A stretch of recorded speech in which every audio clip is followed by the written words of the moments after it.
je n'arrive même pas à comprendre comment on a pu se faire spolier ce droit de planter ce que la nature a donné.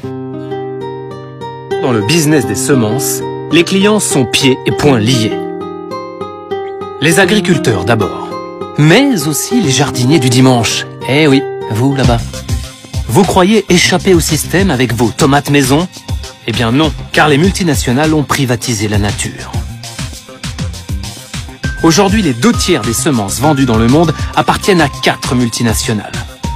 Bayer Monsanto, Dow DuPont, Syngenta et Limagrain. Et alors, ce qui est fou, c'est que ce qui était, j'allais dire, là, dans la nature, et que tout le monde pouvait prendre, maintenant, c'est presque privatisé. On peut dire ça, c'est privatisé, en fait. C'est totalement privatisé. Ça veut dire que le vivant devient artificiel. Puisque, de toute manière, le vivant, ils se sont appropriés le vivant. Ouais. Ils se sont appropriés le vivant végétal. Une privatisation du vivant qui détruirait la biodiversité. En 2009, un homme a lancé une alerte mondiale à la tribune des Nations Unies. Olivier de Scooter était alors le rapporteur de l'ONU pour l'alimentation.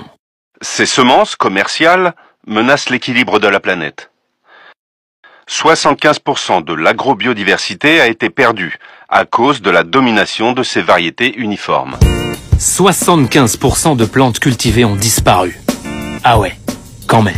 C'est un chiffre alarmant, c'est 75% de plantes qu'on a perdues, parce que la biodiversité n'est pas juste un luxe de botanistes, c'est essentiel à la sécurité alimentaire mondiale. Pourquoi? Parce qu'on ne peut pas anticiper à l'avenir le type d'insectes ravageurs qui va se développer, le type de maladie qui peut affecter les plantes, les impacts qu'auront les ruptures climatiques.